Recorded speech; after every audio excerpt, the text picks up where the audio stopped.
Hello, welcome to Sage Thyme. I'm Lillian here with you today for an oracle read. I pulled some cards today. I felt a message wanting to come through and let the cards lay themselves out in the order and fashion in which they wanted to speak. And an interesting thing came through as I was receiving the message. I take time with the cards and away from the cards and let the message come in. And as I was receiving the message, pardon me, the more I tuned into it, it was a fantastic message that started to pull through, but it wanted to be told in a story tale fashion. So I keep wanting to revert back to the standard styles-ish of tarot and oracle reads, but the story really wants to come through as a story. And I think it's because, in part, the message that's coming through is all stories are metaphors to life, and all life is a story. And it's very simple, of course, you can hear it and feel it that way, but there's so much to that, right? Who's telling the story? Who wrote the story before we lived it? Are we writing it afterwards? Was it written beforehand and we're living it and we change it as the whole thing. So here we go. Let's begin our story and see how it might pertain to you and what's going on with you in your life, in the energetics that are moving through. So the first card that came through is the sunlight card. Okay, so I know I'm being reminded to switch it to the story. What an experience for me to try this out. Once upon a time, in a land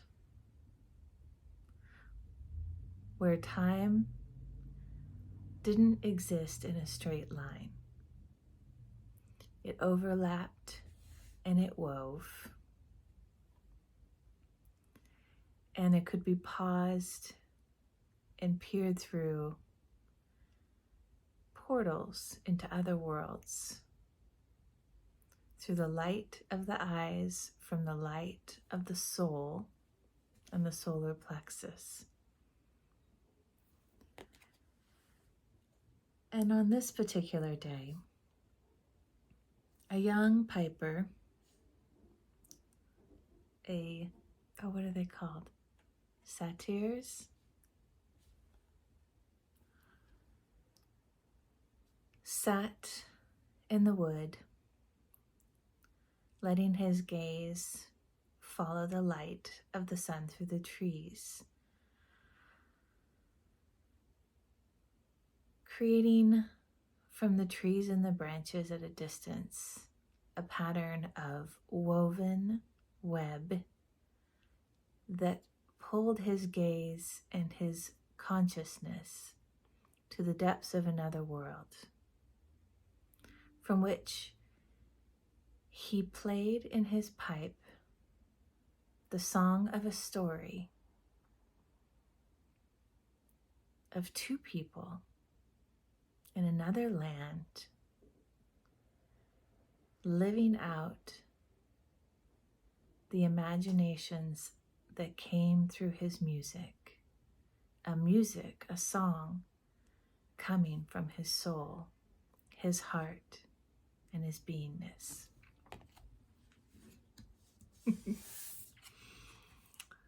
Okay.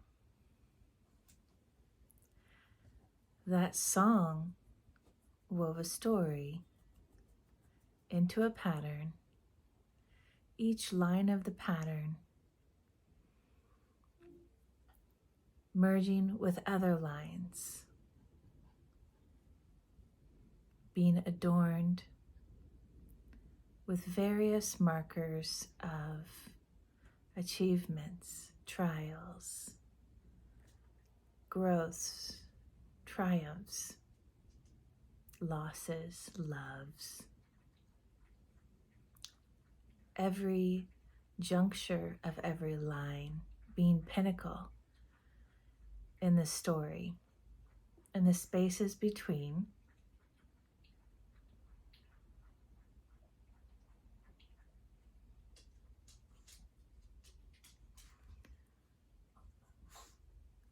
being danced about and intertwined with numerous other lives and their stories, all sung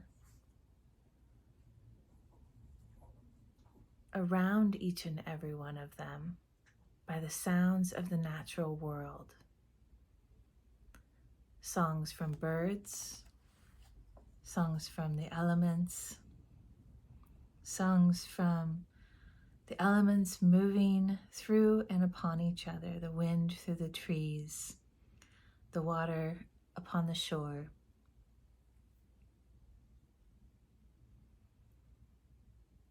Singing the song, being conveyed from the one playing the tune upon his pipes at the far-off distant land. And in this far-off distant land was a being who didn't care much for songs, stories, and frivolities. A being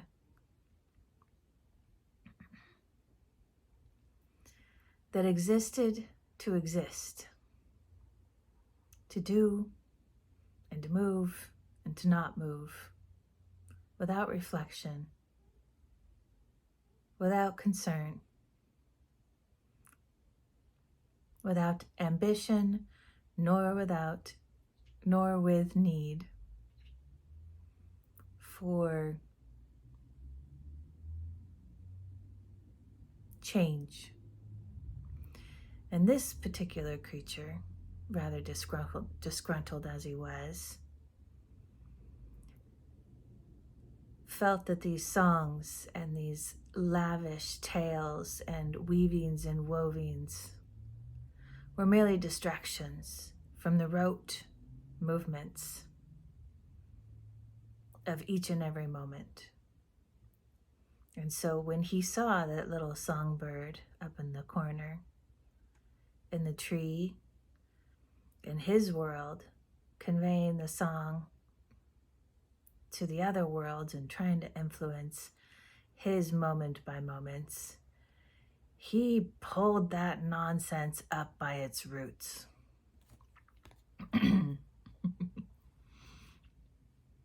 And he found that rather humorous.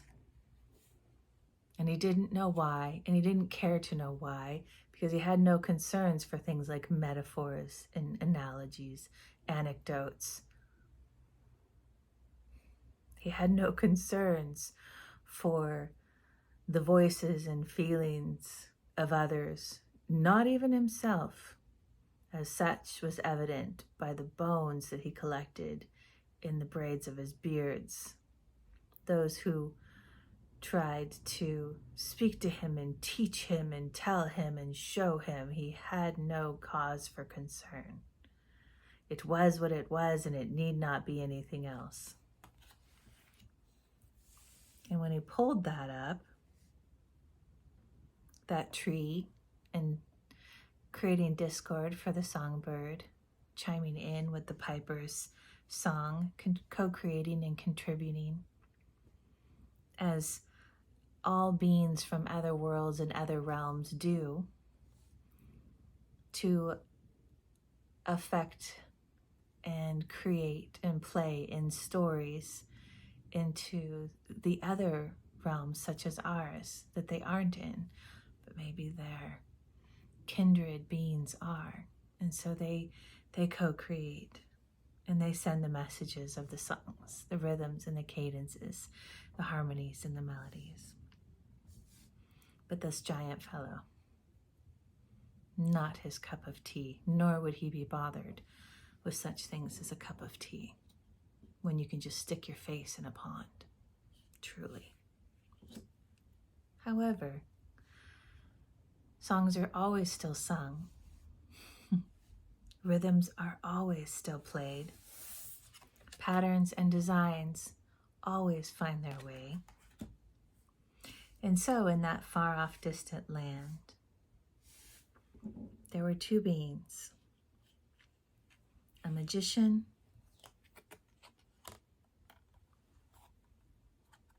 and we'll call her a gardener. The magician was in the midst of his life,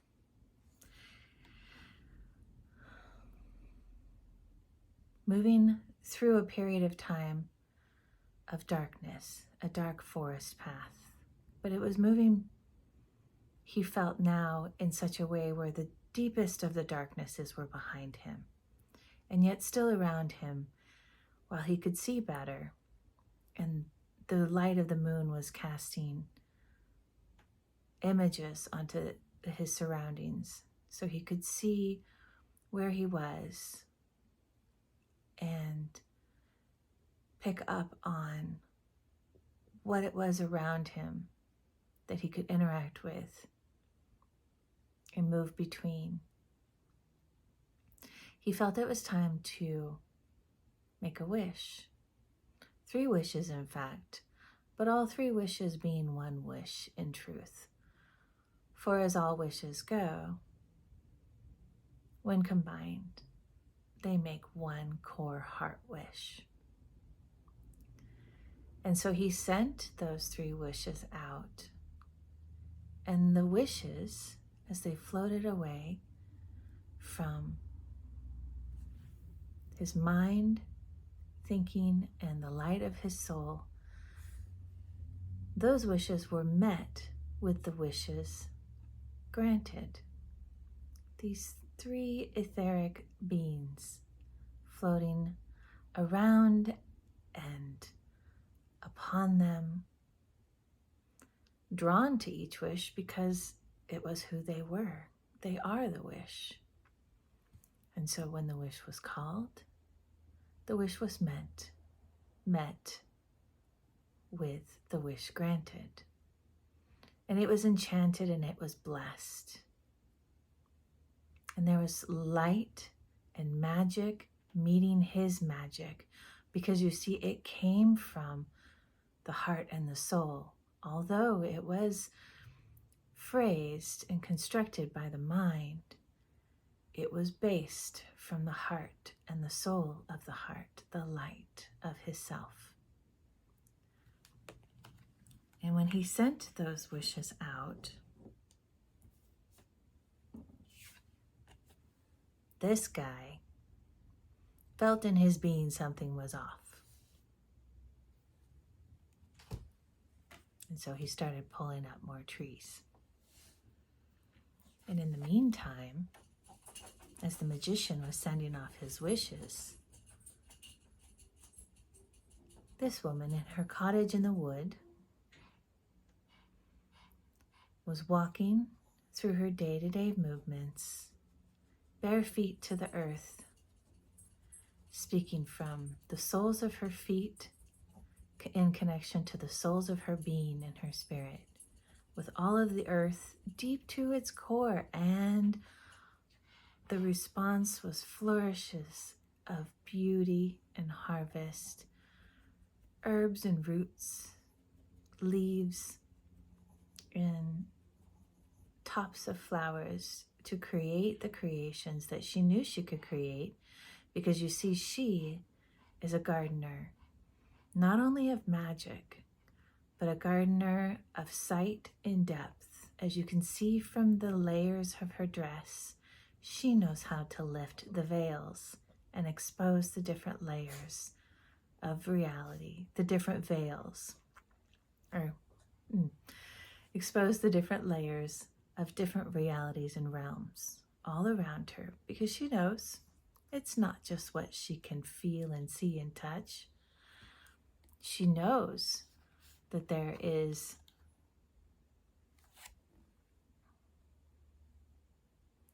so much to everything. Every leaf of every individual plant, she's aware, has different benefits, different purposes, not just for her body, but for the world around her, for other creatures, and for its return back to the soil. She knows that every root and flower top can counter every illness or wound or injury, sting or bite within the region that it grows. She knows that everything works both in symbiosis and reciprocity with each other, and also in layers and depths and veils far beyond what she or anybody else can see. But she knows this. She knows this through experience, through her time out in the wood, through her time alone, through her time connecting with the earth from her feet to her hands and through her heart. And there she gathers in a basket the magic of all that knowing, because you see, she's a creator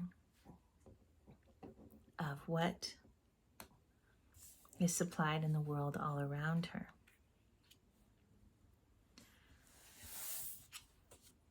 And this guy really does not appreciate that type of level and depth of perspective and perception. It really chaps his ass.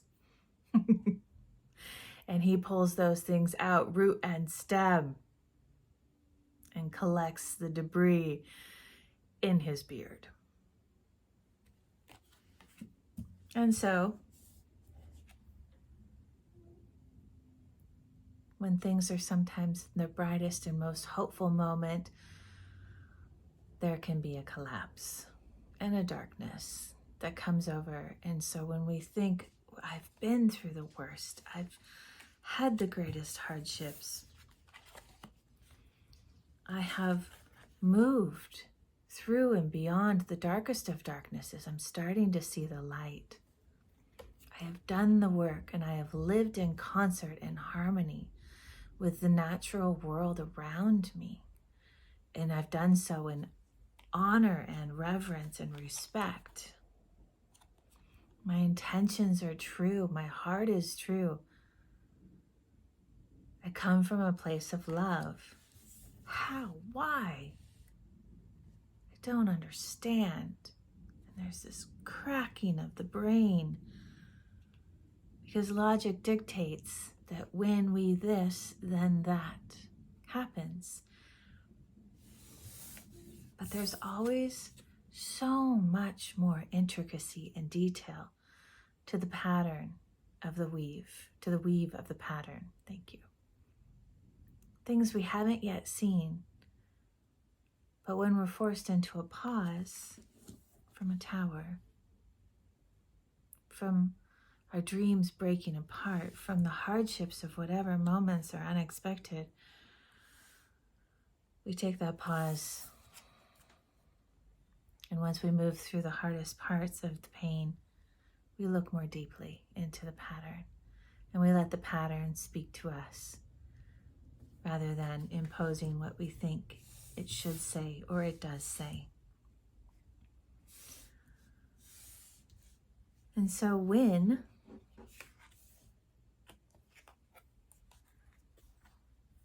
that tower broke, when that flock of ravens spiraled from it in a murder of cacaws and screeches, the magician felt incredible loss. His dream behind him at a distance he couldn't even see. And all he knew was the ache and the loss and the awareness that nothing in his sight was what it ought to be. Nothing seemed to line up. And so he fled from hope. He fled from want.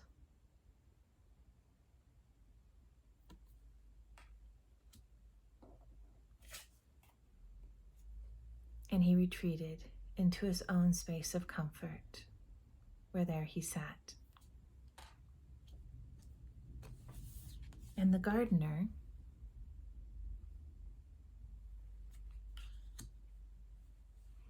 faced with a repetition of nightmares and unseen but felt and known hauntings, knowing that those weren't true, having been through this cycle and these processes before, having attuned herself into the remembrances of staying clear and present,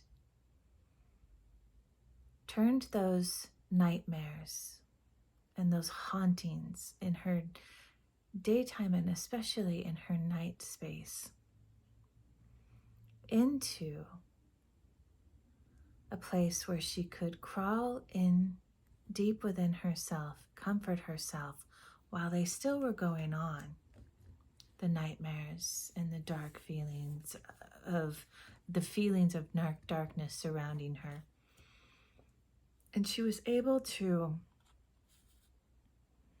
remain aware as a witness to this part of her story, being what it is, a sense of incredible acceptance for what it is, not denying the fear or the terror or the pain of it, but especially the fears, because they were present in her sleeping state especially, but also in her wake state.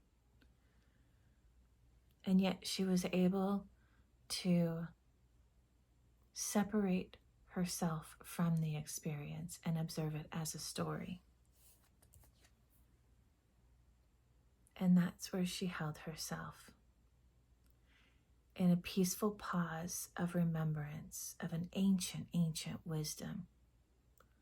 One as ancient as the materials of the planet, creating new things of themselves, stones compressed from layers of earth and time.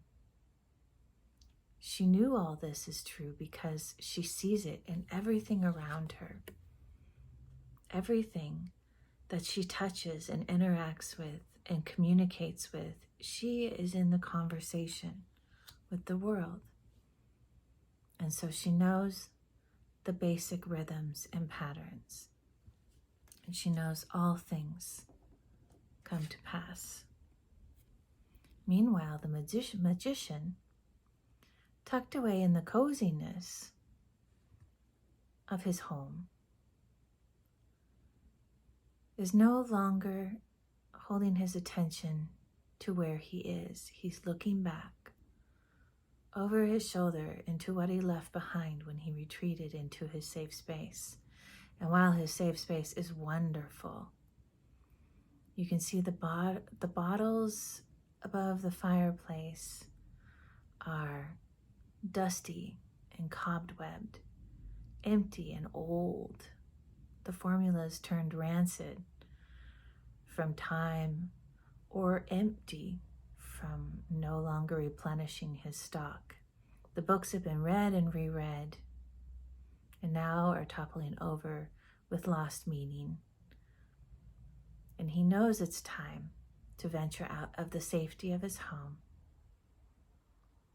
to face adventure for the sake of adventure, even with the knowing that there are those who will disrupt his path,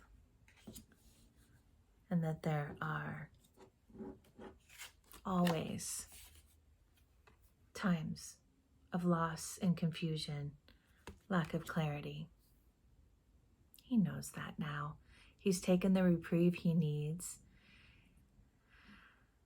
to gather his thoughts, to mend and heal his wounds, to build up his courage like the fires of his hearth. He has written his thoughts on the pages of his journal, and now has gotten to the point where the thoughts are repeating themselves because the lesson has been learned. And so now he is about to return.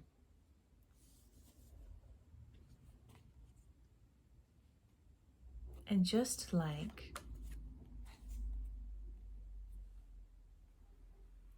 the young magician, the apprentice, if you will,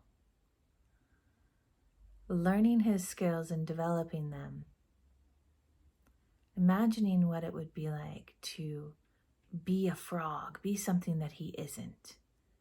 And he plays with the magic of that, and he creates the frog, but then ends up creating himself as the frog, and then wondering, how did I become a frog? And the frog, in turn, having the same types of abilities that the young apprentice magician does the same thing in his imaginings. He ponders in his mind, what would it be like to be a human? And then he becomes a human. And then he ends up being stuck as a human and is wondering, is this what I really want? But when that gets turned upside down and the wants no longer become the focus, the what is become the awareness. And the awareness becomes witnessed by the one, by the individual. Then all the occurrences that the storyteller, that the poet, that the Pied Piper creates, all of the experiences within the pattern,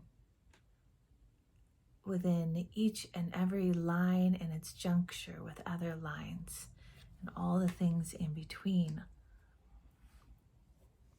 become something that can simply be witnessed and observed, become something that can be relished and enjoyed, even in the times of chaos, uncertainty, darkness, fear, loss, loneliness. And all of those can be witnessed and cherished. And when that occurs, the mere beingness of cherishing and reverence for each and every moment begins to lose its potency of disruption, because it no longer affects in a discordant sort of way the one experiencing it. And it's at that point that the gardener and the magician move swiftly and smoothly, unfold and unfurl like the flowers in the garden and the water through the riverbanks into the experiences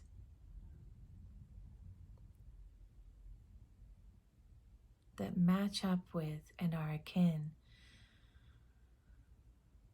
to the witnessing experiences of the magician and the gardener.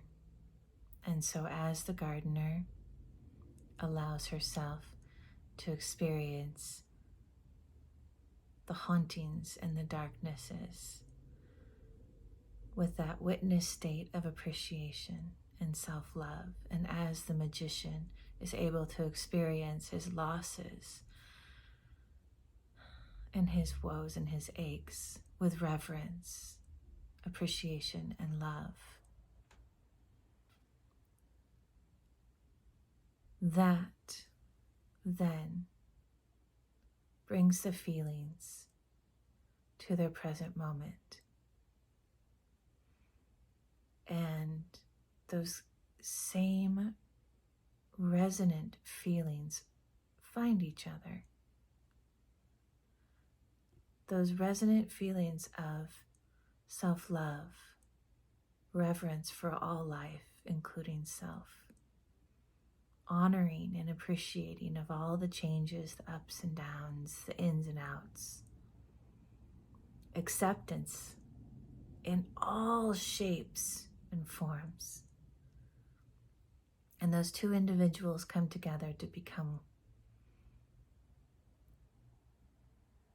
in a one life, in a one story, with shared heart reverberation, a shared song, cadence, harmony, and melody that all started and began here. It's all the same, and it is one. Thank you, everybody, and I thank you for your likes and your comments and your subscribe. I would love to hear any feedback, and I think we'll close it there. I appreciate your presence here with me today. Have a wonderful, blessed day.